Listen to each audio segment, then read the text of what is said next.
À quoi ressemblait la vie juste avant la chute de Berlin? Les vents de la Seconde Guerre mondiale ont commencé à tourner contre l'Allemagne en l'année 1942, mais c'est l'invasion amphibie de la Normandie en l'année 1944 qui a finalement assuré la victoire des Alliés. À partir de ce moment-là, et jusqu'à la bataille finale à Berlin en mai de l'année 1945, les Allemands ont été lentement repoussés de leur position dévastée et forcés de se battre, étant poussés toujours plus à l'ouest jusqu'à devoir affronter l'ennemi dans les rues jonchées de décombres de Berlin. Mais Hitler, toujours obsédé par la croyance que l'agression fanatique pouvait contenir l'ennemi, tenta de jeter ses dernières ressources dans la bataille dans une tentative désespérée de gagner du temps. Une armée allemande affaiblie tenta en vain d'échapper à ce maelstrom de destruction. Des récits déchirants de la vie dans une Berlin ravagée par la guerre sous les bombardements incessants des Russes au dernier combat désespéré dans les rues de la capitale allemande, nous allons explorer l'histoire tragique d'une armée cherchant désespérément à sauver un Troisième Reich en ruine. Vivre dans le Berlin condamné de l'année 1945. À la fin de l'année 1944, les villes et villages allemands étaient principalement peuplés de femmes et d'enfants, les hommes étant envoyés au front ou déjà morts. Lorsque les combats éclatèrent dans les rues de Berlin en avril de l'année 1945, on estimait qu'1,5 million de femmes et de jeunes filles vivaient encore dans la ville. Beaucoup avaient perdu leur maison à cause des bombardements ininterrompus de l'artillerie soviétique et leurs maris sur le front. Il y avait une grave pénurie de nourriture et d'eau, et les services de base étaient pratiquement inexistants. Pour aggraver leur souffrance, les experts estiment qu'une femme sur 3 a subi une forme d'agression sexuelle à la fin de la Seconde Guerre mondiale. Beaucoup d'entre elles ont rencontré leurs agresseurs en personne pendant la semaine du 24 avril au 5 mai de l'année 1945, lorsque les Soviétiques ont encerclé la ville de Berlin, anéantissant les derniers vestiges de la résistance nazie. Quelques jours seulement avant la prise de la célèbre photo du drapeau soviétique flottant sur le Reichstag, de nombreuses femmes ont souffert aux mains de ceux que l'on appelait alors des héros. La bataille de Berlin fut sanglante et impitoyable, non seulement parce qu'elle constituait le dernier bastion des nazis, qui n'avaient plus rien à perdre, mais aussi parce qu'elle se déroula principalement en combat rapproché, avec des troupes extrêmement mal préparées. Ce n'étaient pas les troupes d'élite de la Waffen-SS qui défendaient la ville.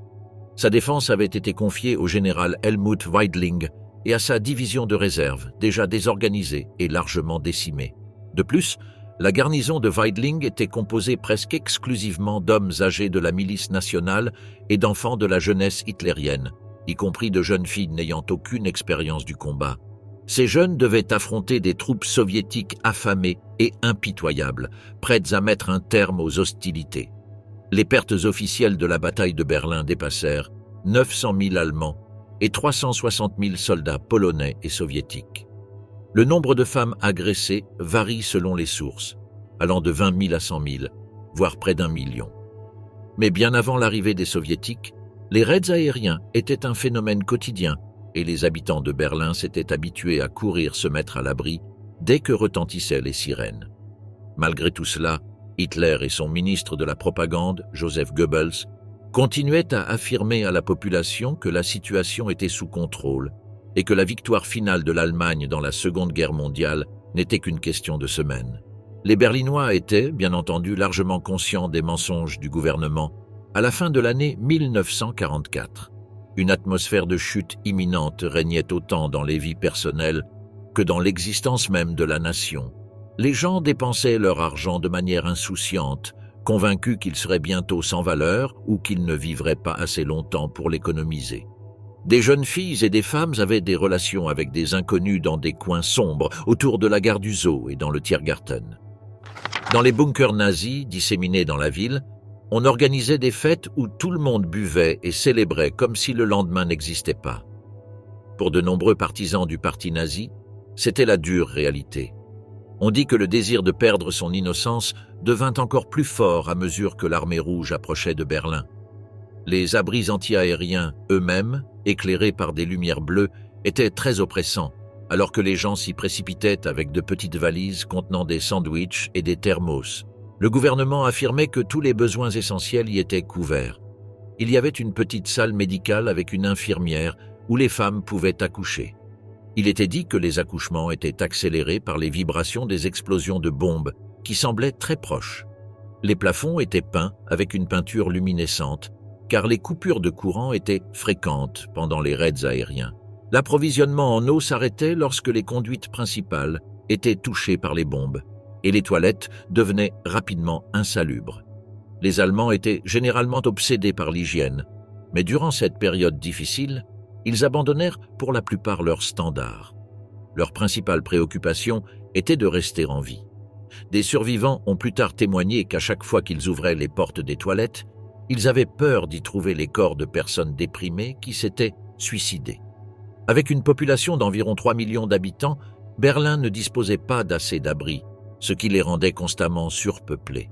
Dans les principaux couloirs, les salles de repos et les dortoirs, l'air était irrespirable à cause de la surpopulation et la condensation dégoulinait des plafonds. On utilisait des bougies pour mesurer la diminution du niveau d'oxygène. Lorsqu'une bougie placée sur le sol s'éteignait, on soulevait les enfants à hauteur d'épaule.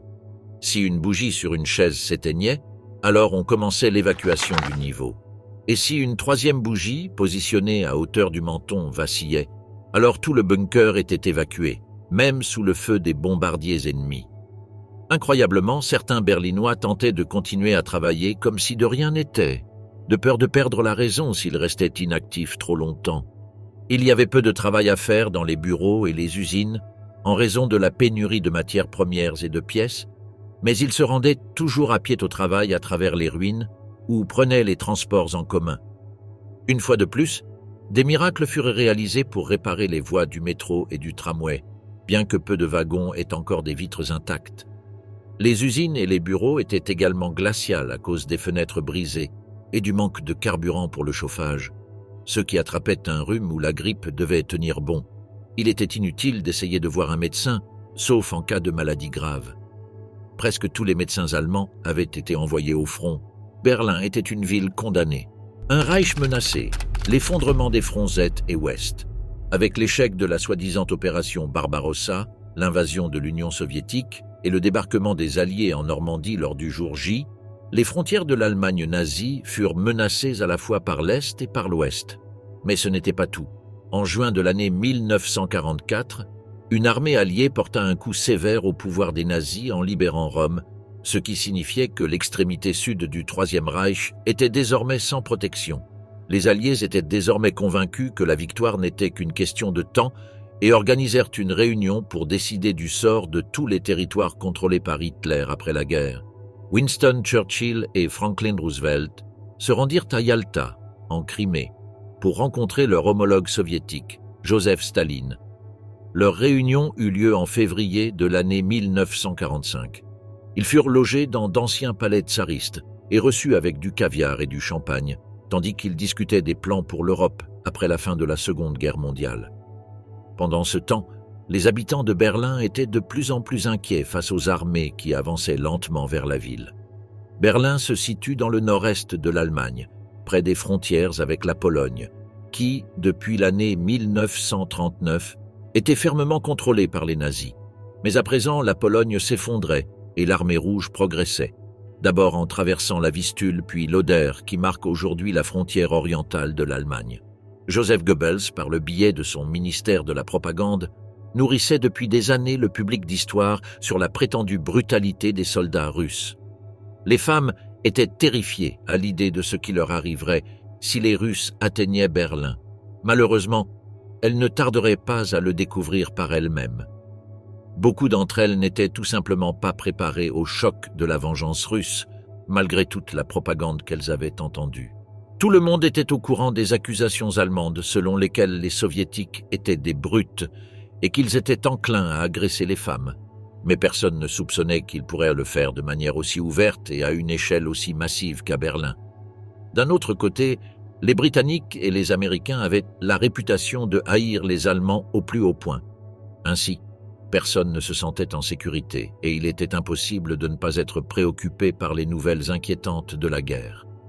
Le 13 février, 2 jours après la fin de la conférence de Yalta, la puissance soviétique fut réaffirmée avec la chute de Budapest, qui était alors encore sous contrôle nazi.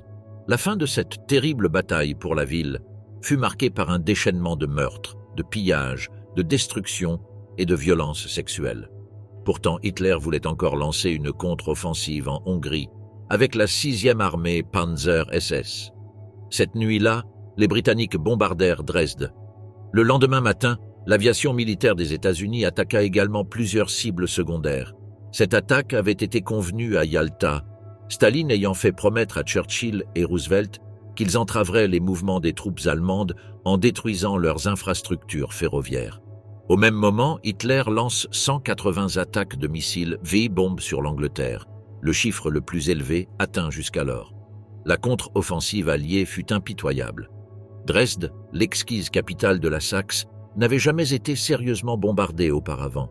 Mais les raids des 13 et 14 février furent d'une brutalité sans précédent. La population de Dresde s'était accrue jusqu'à atteindre 300 000 personnes en raison de l'afflux de réfugiés venant de l'Est. Plusieurs trains remplis de civils étaient bloqués dans la gare centrale. Goebbels entra dans une colère noire en apprenant la nouvelle. Il promit d'exécuter autant de prisonniers de guerre que de civils tués dans l'attaque. L'idée plut à Hitler. Mais le général Jodl, soutenu par Ribbentrop, le maréchal Keitel et le grand amiral Dönitz, parvint finalement à le convaincre qu'une telle escalade terroriste se retournerait contre l'Allemagne. Sur le front occidental, les Américains et les Britanniques n'avançaient pas aussi rapidement que l'armée rouge. La bataille pour la Rhénanie, qui avait débuté pendant les négociations de Yalta, était également lente et méthodique. Eisenhower n'était pas pressé. Il pensait que les crues printanières rendraient le Rhin infranchissable jusqu'au début du mois de mai. Il faudrait encore 6 semaines avant que toutes les armées d'Eisenhower soient prêtes sur la rive ouest du Rhin. Cette campagne s'accéléra toutefois lorsque les Alliés réussirent à capturer un pont intact sur le Rhin dans la ville de Remagen. Les Berlinois apprirent avec horreur que les fleuves les plus importants d'Allemagne avaient été traversés par les armées alliées, aussi bien à l'ouest qu'à l'est.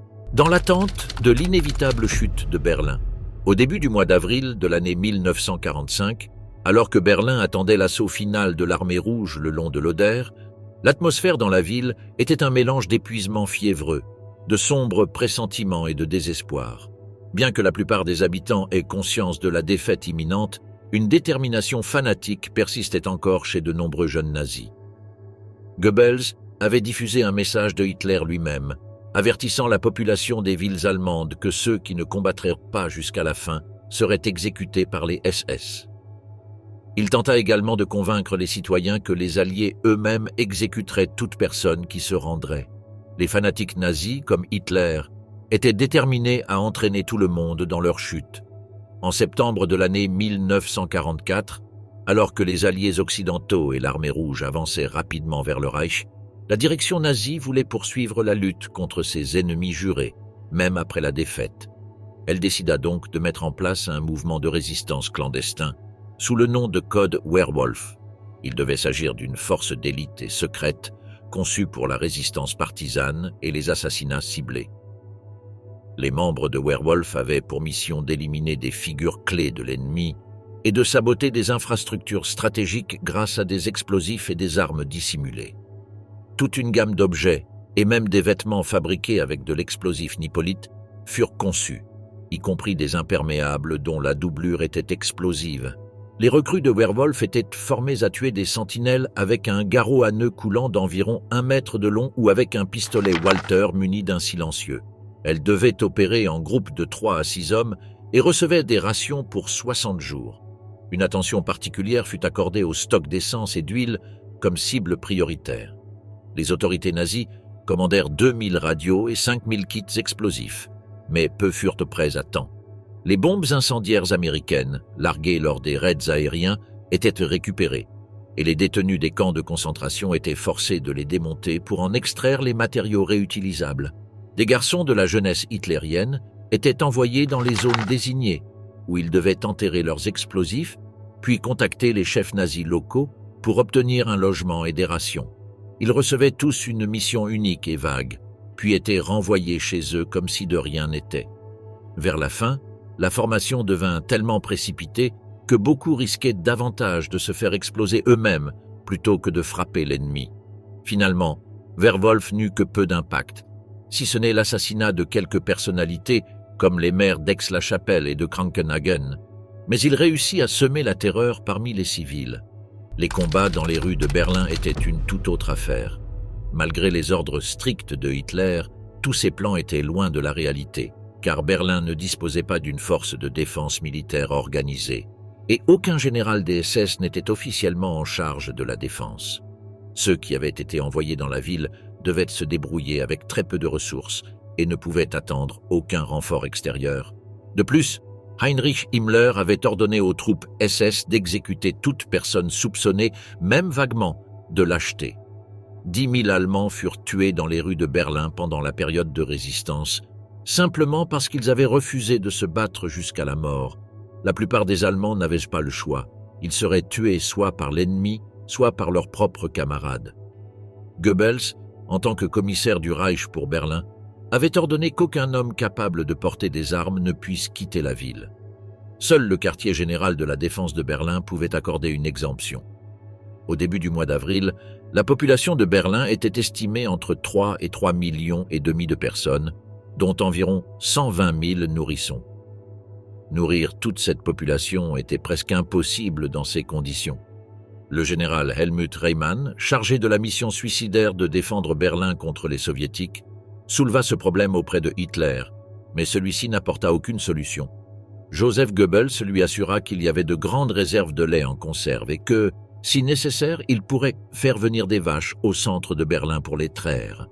Ce que Goebbels ne précisa pas, c'est comment ces vaches seraient nourries.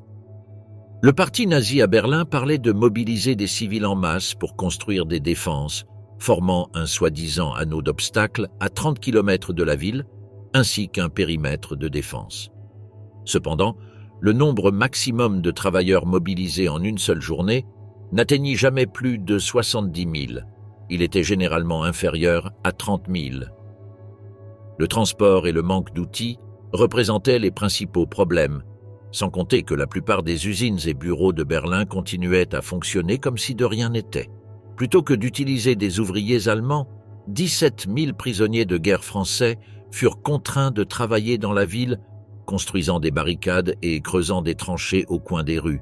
Certains en profitèrent pour s'échapper, d'autres furent tués en tentant de fuir. La chute de Berlin était inévitable. Le soir du 12 avril, l'Orchestre philharmonique de Berlin donna sa dernière représentation. Elle fut organisée par Albert Speer et le grand amiral Dönitz fut invité. La salle était parfaitement éclairée pour l'occasion, malgré les coupures d'électricité.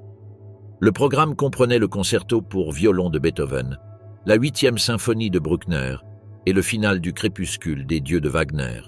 On rapporta qu'après la représentation, le parti nazi avait placé des membres de la jeunesse hitlérienne en uniforme aux sorties, tenant des paniers remplis de capsules de cyanure et les offrant aux spectateurs. Beaucoup d'entre eux les utiliseraient probablement plus tard, lorsque les soviétiques briseraient les dernières défenses et envahiraient la ville. Le dernier anniversaire du Führer. Le vendredi 20 avril de l'année 1945 marqua le 56e anniversaire d'Adolf Hitler. À ce moment-là, alors qu'il restait caché dans son bunker souterrain, certains fanatiques continuaient à hisser des drapeaux nazis sur les bâtiments en ruine et à afficher des posters dans les rues désertes, célébrant l'anniversaire de leur chef. Mais pour la plupart des gens, il n'y avait guère de raison de faire la fête. 6 ans plus tôt, le professeur Dr Lutz Eck du Jardin zoologique de Berlin avait envoyé au Führer un cadeau exotique. Un œuf d'autruche pesant 1230 grammes pour préparer des œufs brouillés. Mais en l'année 1945, il y avait très peu de lettres et de colis, et pas seulement parce que le système postal s'était effondré. Le zoo de Berlin était également à moitié détruit et de nombreux animaux mouraient de faim. Les forces de bombardement américaines et britanniques étaient bien conscientes de la date.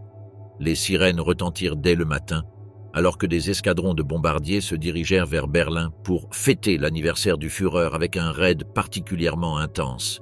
Des bombes et des tirs d'artillerie s'abattirent sur les bâtiments du centre de la ville. Il était prévu que seuls les membres les plus loyaux du cercle restreint de Hitler assistent à sa fête dans le bunker.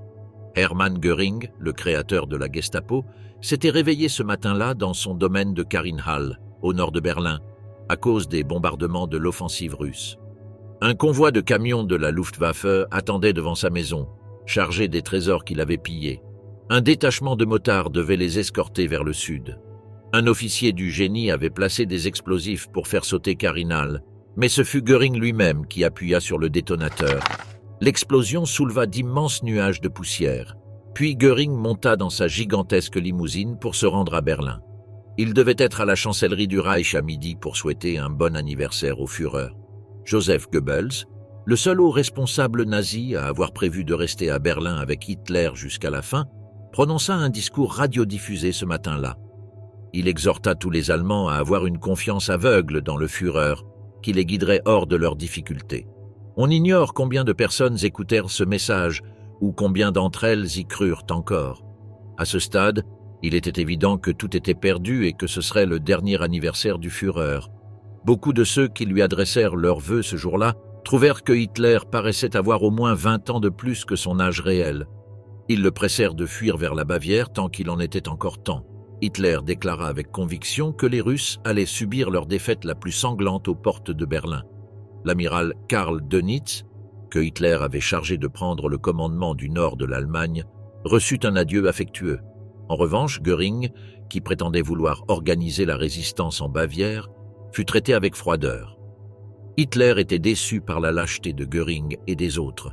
Il refusait d'affronter la réalité et blâmait ses généraux pour leur manque de foi en la victoire finale. Il s'était toujours persuadé que ses plus proches collaborateurs étaient des hommes de courage. Lors de la réunion sur la situation militaire tenue ce jour-là, la question principale était de savoir combien de temps il restait avant que les Alliés n'atteignent Berlin. Le territoire encore non occupé se réduisait de jour en jour. Les Britanniques étaient sur la lande de Lunebourg, avançant vers Hambourg. Les Américains étaient sur l'Elbe centrale, aux frontières de la Tchécoslovaquie, et progressaient vers la Bavière. La première armée française avançait vers le sud de l'Allemagne. Au sud-est, l'armée rouge se trouvait à l'ouest de Vienne, tandis que les Alliés en Italie remontaient vers le nord en traversant la vallée du Pô. Une fois de plus, la question de l'abandon de Berlin par la hiérarchie nazie fut soulevée. À la surprise générale, Hitler annonça qu'il resterait à Berlin jusqu'à la dernière minute et que ce n'est qu'à ce moment-là qu'il partirait vers le sud. Son entourage fut surpris, mais respecta sa décision. Après la réunion, le reste des dirigeants nazis chercha à inventer toutes sortes d'excuses pour quitter Berlin sous prétexte de mission officielle. Himmler, Ribbentrop et Kaltenbrunner partirent chacun dans une direction différente. Plusieurs membres du personnel de la chancellerie du Reich reçurent l'ordre de partir pour le Berghof le lendemain. Cet après-midi-là, dans le jardin en ruine de la chancellerie du Reich, le Führer passa en revue un groupe de jeunes de la jeunesse hitlérienne, dont certains avaient reçu la croix de fer pour avoir attaqué des chars soviétiques. Hitler ne pouvait plus remettre les médailles lui-même car son bras gauche tremblait en permanence. Il se contenta de féliciter les jeunes soldats pour leur bravoure et leur demanda de continuer à défendre le Reich. Puis il se retira jusqu'au soir, où il était censé célébrer son anniversaire avec ses proches collaborateurs. Après avoir reçu quelques membres de son entourage ce soir-là dans la petite salle du bunker, Hitler alla se coucher beaucoup plus tôt que d'habitude. Eva Braun emmena le reste des invités à la chancellerie du Reich, où ils burent du champagne et écoutèrent le seul disque disponible. Le lendemain matin, les femmes de Berlin sortirent de chez elles pour faire la queue afin d'obtenir de la nourriture après le raid aérien. Le bruit de l'artillerie au loin confirma leurs craintes. C'était peut-être leur dernière chance de faire des réserves. Dans leur soif d'information, une petite foule attendait déjà devant le kiosque quand le livreur de journaux arriva. Les journaux ne faisaient plus qu'une seule page imprimée des deux côtés et contenaient bien plus de propagande que d'informations réelles. La seule section utile était le communiqué quotidien de la Wehrmacht qui, malgré son langage évasif, indiquait par les noms des villes mentionnées jusqu'où l'ennemi avait avancé. Ce jour-là, Müncheberg, sur les hauteurs de Silo, fut mentionné. Situé à environ 17 km à l'ouest du centre de Berlin, cela signifiait que les Russes avaient définitivement percé les lignes de défense. Traverser l'Oder, la dernière bataille avant la prise de Berlin. La dernière bataille avant la chute de Berlin commença à l'aube du 16 avril de l'année 1945. À seulement 20 km à l'est de la capitale allemande, au-dessus du fleuve Oder gonflé par les eaux, des fusées rouges éclatèrent dans le ciel nocturne, déclenchant un intense barrage d'artillerie. Pendant près d'une heure, des flammes et de la fumée se déchaînèrent le long du front allemand. Puis, dans la boue, la fumée et l'obscurité, l'assaut débuta. En un instant, les soldats du général soviétique Zhukov furent contraints d'avancer en trébuchant dans l'action.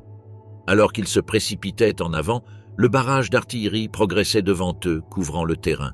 Sous la protection de l'obscurité de la nuit du 15 avril, la plupart des unités avancées allemandes avaient été déplacées vers une seconde ligne, juste avant le début attendu du bombardement d'artillerie russe. Là, sur cette ligne défensive, les troupes s'étaient profondément retranchées. Lorsque les forces soviétiques attaquèrent enfin au petit matin du 16 avril, les Allemands étaient prêts à les affronter sur les hauteurs de Silo. Depuis le sommet de la crête, des centaines de canons flak allemands, transférés à la hâte depuis le front occidental, déchaînèrent un ouragan de feu contre les troupes ennemies. Toute la matinée, les obus et les tirs de mitrailleuses s'abattirent sur l'armée rouge, freinant son assaut. Au crépuscule, les Russes, violemment touchés par l'attaque, furent contraints de reculer. Il semblait que l'armée rouge avait sous-estimé la force et la détermination de son ennemi. Le lendemain, les Russes n'avaient toujours pas percé les défenses allemandes. Mais le général Zhukov, sans aucune considération pour les pertes, était déterminé à écraser l'ennemi et à avancer coûte que coûte. Lentement et méthodiquement, l'armée rouge commença à briser ses adversaires. En quelques heures, les troupes allemandes, sous pression et épuisées, sentirent tout le poids de l'assaut. La confusion se répandit bientôt dans les lignes décimées. Les soldats qui s'étaient battus avec acharnement d'une position à l'autre furent soudain saisis de panique. En 3 jours de combats incessants, des milliers de soldats allemands périrent. Malgré leurs efforts pour contenir l'armée rouge, la route vers Berlin s'ouvrit enfin. À ce moment crucial, un certain nombre de soldats d'élite des SS furent rassemblés dans la toute nouvelle 11e division Panzer, sous le commandement du général SS Felix Steiner. Cette division reçut l'ordre insensé de lancer une offensive pour désorganiser l'avancée ennemie vers Berlin, mais elle fut rapidement stoppée face à des attaques massives.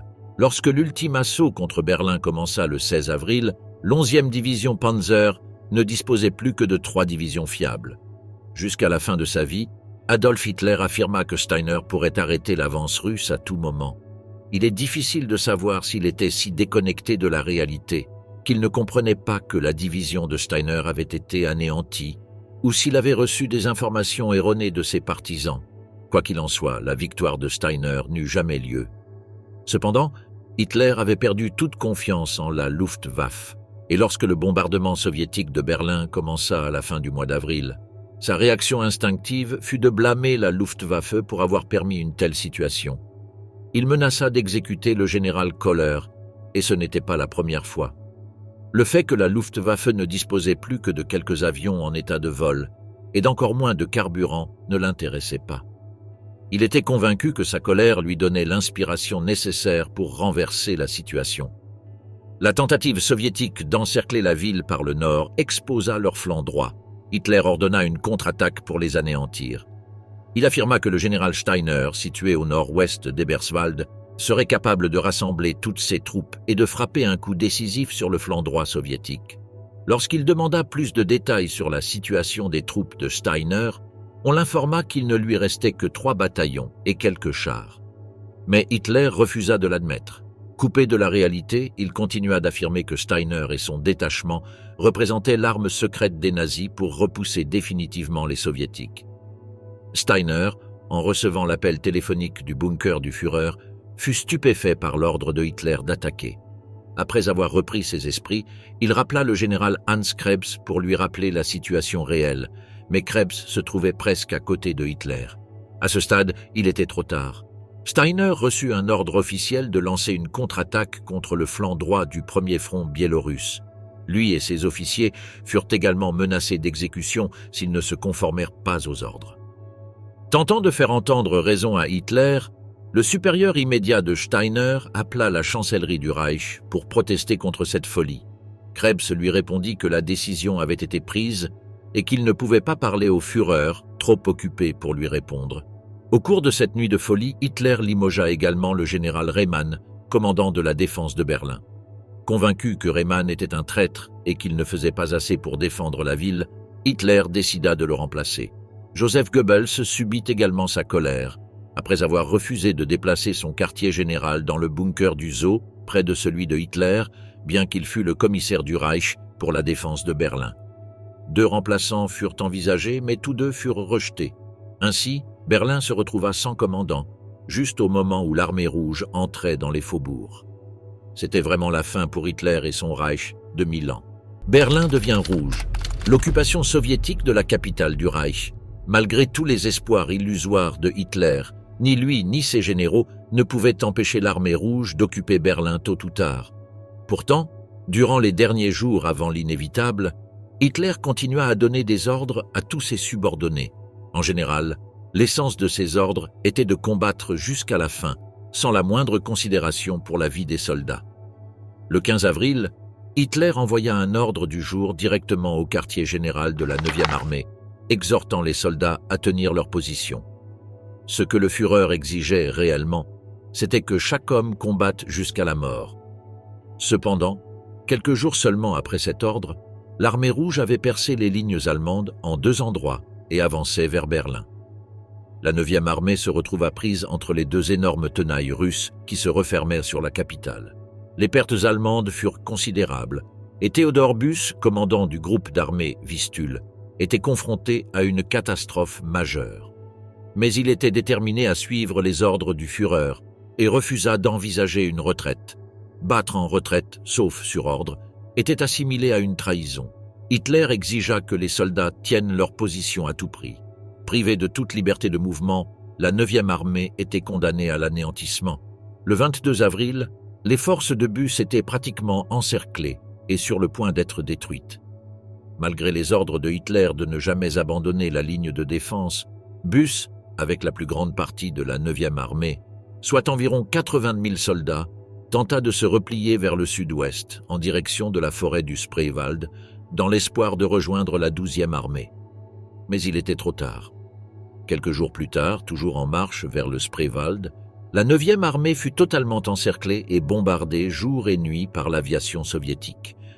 Il ne fallut pas longtemps avant que tout le flanc nord de l'armée ne s'effondre. Les survivants s'éparpillèrent le long des routes, des chemins et des champs, cherchant désespérément à fuir le massacre. Durant leur retraite épuisante, les troupes se regroupèrent dans une forêt près du grand village de Halb. C'est là que les restes de la 9e armée subirent ce que la plupart des survivants appelleraient plus tard le massacre de Halb. Le 25 avril, Berlin était totalement encerclée, et le lendemain, environ 1 demi-million de soldats soviétiques déferlèrent sur la ville. Dans les profondeurs de la chancellerie du Reich, Hitler, déterminé à sauver sa capitale en ruine, ordonna aux derniers vestiges de l'11e division Panzer de Steiner d'attaquer immédiatement depuis leur position à Eberswald, puis d'avancer vers le sud pour couper l'assaut russe sur Berlin. Sur la carte de Hitler, le plan semblait parfait, mais il était impossible de réunir assez de troupes pour rendre l'armée de Steiner opérationnelle. Steiner lui-même écrivit que les forces sous son commandement ne constituaient même pas une armée et représentaient à peine un corps affaibli. Il savait que son attaque ne recevrait que peu ou pas de soutien, la 9e armée étant totalement encerclée et la 12e armée réduite à quelques divisions dévastées. Quant au renfort de Hitler, il se composait de moins de 5000 soldats de la Luftwaffe et de membres de la jeunesse hitlérienne, tous armés d'armes légères. La ville était condamnée. Pendant une semaine entière, la bataille de Berlin fit rage. Fidèles à leur devise, « Mon honneur s'appelle fidélité », les unités combattantes SS se battirent férocement aux côtés des membres de la jeunesse hitlérienne, de la Luftwaffe et de l'armée allemande. Jusqu'aux dernières heures de la bataille, les unités allemandes, à court de provisions et de munitions, réussirent encore à ralentir plusieurs assauts soviétiques. Durant les derniers jours du Reich, Hitler restait persuadé que l'agression fanatique pouvait encore mener à la victoire. Dans certains secteurs, sa stratégie rigide porta ses fruits, mais au prix d'énormes pertes humaines et matérielles. Néanmoins, ces batailles désespérées retardèrent la progression soviétique et immobilisèrent un nombre incalculable de soldats et de blindés. Elles empêchèrent aussi une partie de l'armée rouge d'atteindre la mer Baltique, ce qui, selon les Allemands, aurait gravement entravé l'entraînement des sous-mariniers. La mer Baltique était également une voie d'approvisionnement essentielle pour le groupe d'armées Nord.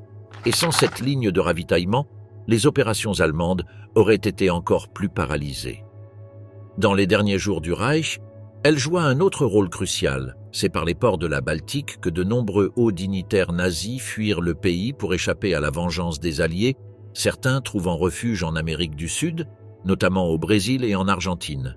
Le 1er mai, alors que la fête la plus importante de l'Union soviétique approchait, Staline ordonna au général Zhukov d'entrer à Berlin le plus rapidement possible afin d'y hisser le drapeau rouge sur le Reichstag. Le 2 mai de l'année 1945, Berlin capitula. La volonté de se battre des dernières forces allemandes, notamment des restes dispersés du groupe d'armées Vistule, s'effondra rapidement. Hitler s'était suicidé avec son épouse, tout comme Himmler et plusieurs hauts dignitaires nazis restés dans la capitale. Le Troisième Reich était anéanti. Berlin, après la chute. Avec Hitler mort et la plupart de ses collaborateurs soit emprisonnés, soit exécutés, soit en fuite, les Berlinois se retrouvèrent totalement sans défense. Lentement, ils commencèrent à sortir des caves en ruine et des tunnels du métro où ils s'étaient cachés des bombardements. Mais désormais, ils devaient se terrer pour échapper aux attaques brutales des soldats occupants. Au moins, les bombardements étaient terminés. Les Berlinois oscillèrent entre espoir et désespoir. Personne ne savait ce que l'avenir leur réservait. Même les soldats soviétiques ne pouvaient imaginer qu'au cours du prochain demi-siècle, la ville de Berlin, autrefois vibrante, serait reconstruite par les vainqueurs, avant d'être coupée en deux, gardée par des détachements de police et de militaires. Mais peu importait qu'ils se retrouvent à Berlin-Est ou à Berlin-Ouest, les citoyens de Berlin n'oublieraient jamais les horreurs qu'ils avaient endurées durant ces mois tragiques de l'année 1945.